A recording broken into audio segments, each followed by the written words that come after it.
Sinimulan sa parada sa Session Road ang selebrasyon ng Cordillera Day ngayong araw na ginanap sa Baguio City. Ipinakita ng mga kinatawan ng bawat probinsya sa Cordillera Region at mga kawani ng gobyerno ang kanilang pakikisa sa 38th founding anniversary ng Cordillera Region.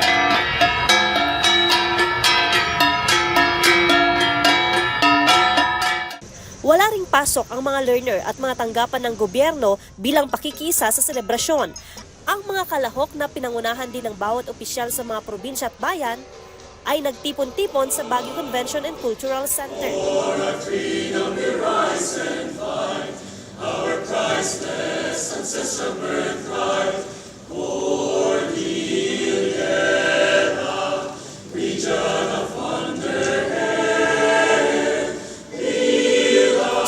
Bawat kalahok ang kanilang natatanging Cordilleran attire bilang ipinagmamalaking pagkakakinanlan.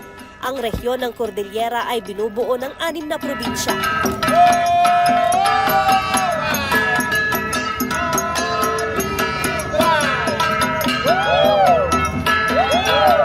The province of Abra, agbyag ti progreso.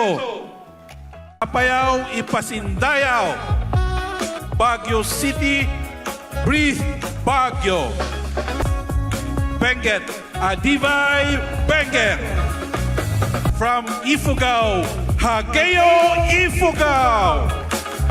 From Kalinga, Luminawa Kalinga. From Mountain Province, Gawas ay Mountain Province.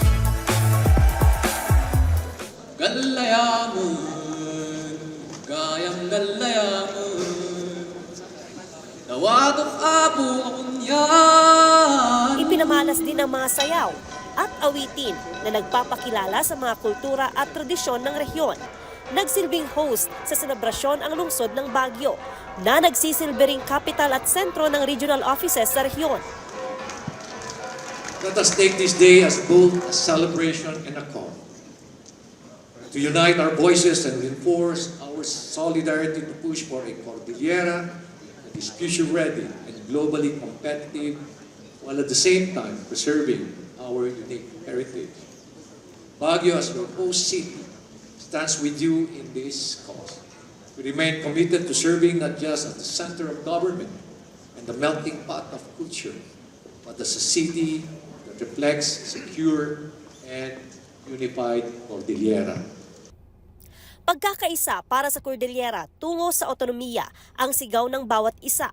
May isa sa katuparan sa tulong na rin ng mga kinatawan ng bawat probinsya sa Kongreso.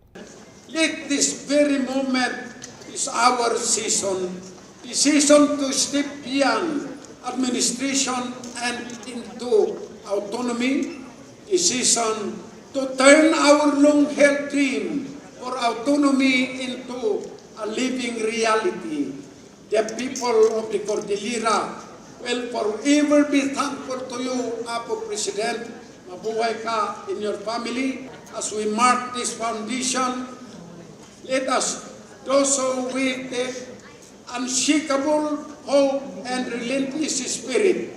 Let our voices rise once again from every valley to every village and echo across every hall of governance.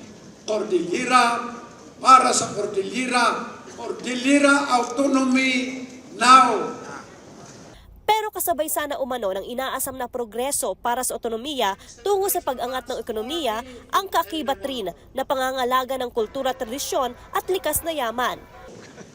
Ito yung muna na communication. Apo Pagano, muna nga communication ti RDC katagpaaramid tayo iti endorsement from the barangay to the different municipalities, the different provinces in the region to endorse the refiling of our seat for autonomy in the Cordillera. Ito muna na communication to support our representatives in Congress.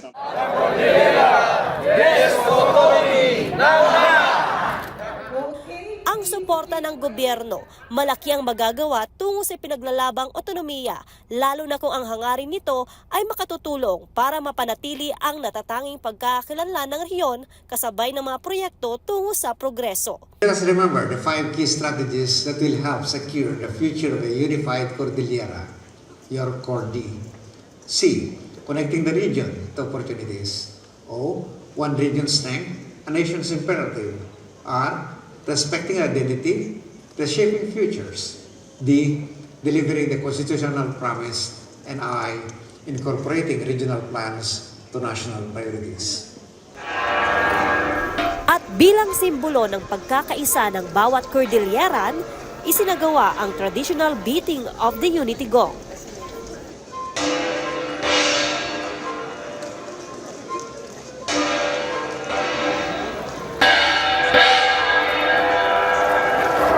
Joan Punsoy, Balitang Solid North.